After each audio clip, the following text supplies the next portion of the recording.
안녕하세요. 책 읽어주는 여자 홍킨이에요. 지금 읽어드리고 싶은 책은 제목이 우리가 인생이라 부르는 것들, 정재찬 지음, 인플루엔셜에서 나왔습니다. 부제는 자기 삶의 언어를 찾는 14번의 시 강의. 네, 이 책에는 정말 우리가 익숙한 시도 있고 잘 모르는 시도 있을 수 있지만 좋은 시들이 많답니다. 제가 그 중에 조금 읽어 드릴게요. 잃은 것, 상실이 우리에게 가르쳐 준 것들, 당신의 버킷 리스트. 여러분의 버킷 리스트는 무엇인가요? 저는 유재석과 아이유 만나기 빼고 다른 건 소박한 편입니다. 가족하고 친구들과 그리고 혼자 소박하게 배낭 하나만 들고 세계의 이곳 저곳을 여행했으면 좋겠습니다. 기왕이면 달러만 가득 들어있는 배낭이 좋겠군요. 네, 버킷리스트라는 말은 마치 소원을 가득 담은 바구니처럼 근사하게 들리지만 어원을 알고 나면 섬뜩합니다. 중세의 시대에 교수형에 처하거나 목을 메어 자살할 때면 양동이, 영어로 버킷을 뒤집어 놓고 그 위에 올라서서 올가미를 목에 두른 다음 발을 굴러 양동이를 참으로써 끝을 맺었죠. 이를 킥 더 버킷이라 하는데, 그래서 이로부터 죽기 전에 꼭 해야 할 일 또는 하고픈 일들의 목록이란 의미로 만들어진 말이 버킷리스트라는 겁니다.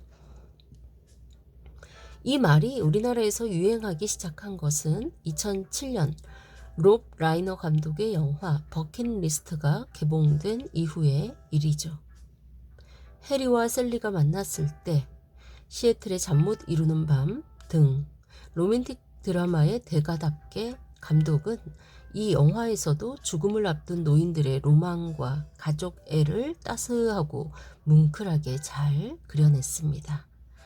그래서 한동안 버킷리스트 만들기가 유행을 하기도 했지요. 죽음을 대비한 리스트를 넘어 올해의 버킷리스트, 학창시절의 버킷리스트 등 다양한 양태로 만들어지기도 하고요. 버킷리스트를 쓰다 보면 그 성취 여부와는 상관없이 자신의 참모습을 발견하게 되는 망회의 소득이 생기기도 합니다. 리스트를 계속 수정하면서 내가 진정으로 원하는 것이 무엇인지 깨닫게 되니까요. 또한 그저 막연한 꿈이 아니라 구체적인 꿈이 설정되면서 행복이 실현 가능한 목표로 다가오거나 혹은 실현 가능한 행복을 목표로 삼으며 살게 되는 겁니다. 영화 버킷리스트의 초반부는 부러움 그 자체입니다.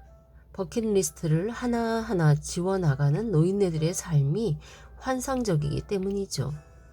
스카이다이빙을 하고 머스탱을 운전하고 북극 위를 날아가고 프랑스의 최고급 레스토랑에서 저녁 식사를 하는가 하면 인도의 타지마할, 중국의 만리장성, 아프리카의 사파리, 이집트의 피라미드를 누빕니다. 그들이 시한부 처지라는 것도 있고 마냥 부러워하기만 할 정도로 그들의 버킷리스트는 화려했습니다. 하지만 후반부로 갈수록 진정한 인생의 버킷리스트에 대한 생각이 달라집니다. 죽기 전에 했어야 할 일은 딸과의 화해였습니다. 역시 인생 최고의 버킷리스트는 가족의 사랑이었던 겁니다. 그뿐이 아닙니다. 두 노인 중 한 사람이 먼저 생을 마감하자 남은 이는 그와 함께했던 순간들의 의미를 깨달으며 낯선 사람을 도와주기 항목을 리스트에서 지웁니다. 역시 인생 최대의 버킷리스트는 우정과 봉사였습니다. 급기야 영화의 에필로그에서 두 노인의 유골함이 히말라야 산맥에 이르자 마지막 버킷리스트, 정말 장엄한 것을 목격하기 항목이 지워집니다. 역시 인생 최후의 버킷리스트는 자연과 신에 대한 경이었습니다. 버킷리스트를 그저 위시리스트처럼 여기지 않고 정말 진지하게 죽음에 대해 생각하며 작성하려고 하면 쉽지가 않습니다. 어떤 꿈은 이룬다고 해서 마냥 행복하기만 할 것 같지도 않고 막상 실천하자니 은근히 귀찮고 복잡해 보이기도 하며 이룬들 부질없어 배거나 이루려고 하는 게 측은해 배는 소원들도 있습니다. 죽기 전에 진짜 해야 할 일은 뭘까요? 무엇을 더 이루고 더 얻고 더 경험하는 것도 소중하겠죠.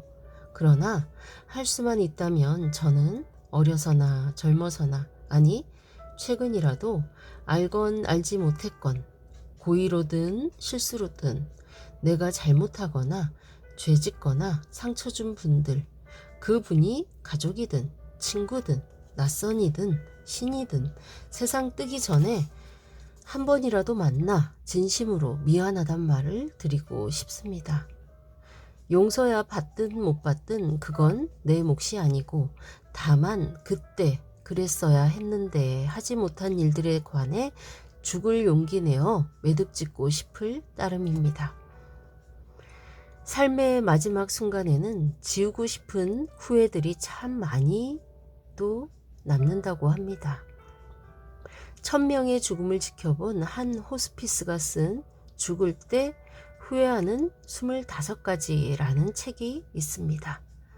사람들이 죽을 때 가장 많이 후회하는 것 중 첫 번째는 사랑하는 사람에게 고맙다는 말을 많이 했더라면 좋았을 텐데 였답니다. 그 다음은 진짜 하고 싶은 일을 했더라면, 조금만 더 겸손했더라면, 친절을 베풀었더라면, 나쁜 짓을 하지 않았더라면, 꿈을 이루려 노력했더라면, 감정에 휘둘리지 않았더라면, 만나고 싶은 사람 만났더라면, 기억에 남는 연애를 했더라면, 죽도록 일만 하지 않았더라면, 가고 싶은 곳으로 여행을 떠났더라면, 고향을 찾아가 보았더라면, 맛있는 음식을 많이 맛보았더라면, 결혼했더라면, 자식이 있었더라면 등등등. 아마도 저 목록들을 뒤집어 놓으면 그게 바로 버킷리스트가 될지도 모르겠습니다. 그런데 잘 보면 저 항목 하나하나 되게 쉬워 보이지 않나요? 진작 마땅히 해야 했던 것들 아닌가요? 사랑하는 사람에게 고맙다는 말 하기가 뭐가 그렇게 힘들었을까요? 당장 하면 되는 건데 너무 당연해서 오히려 안 하는 겁니다.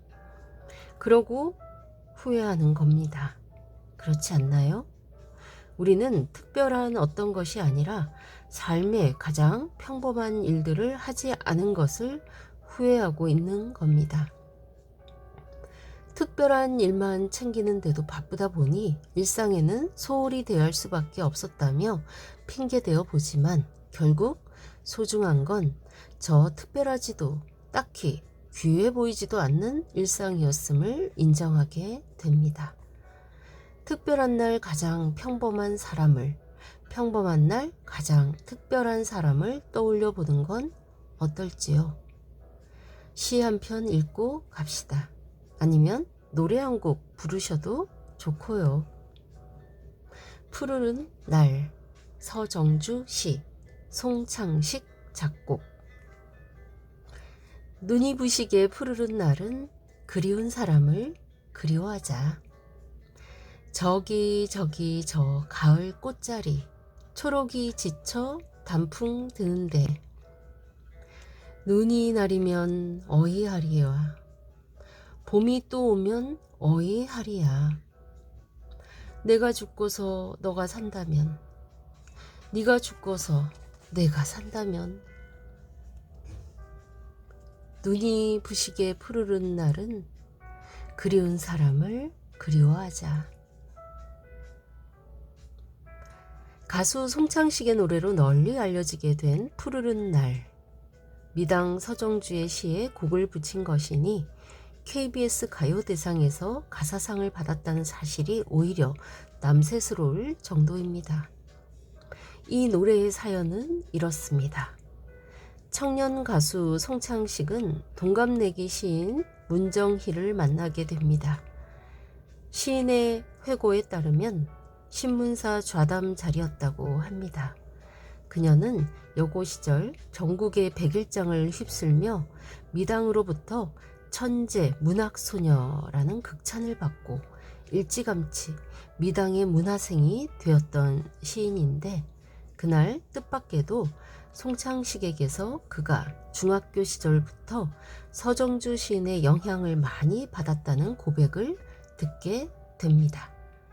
마침 그날 그녀가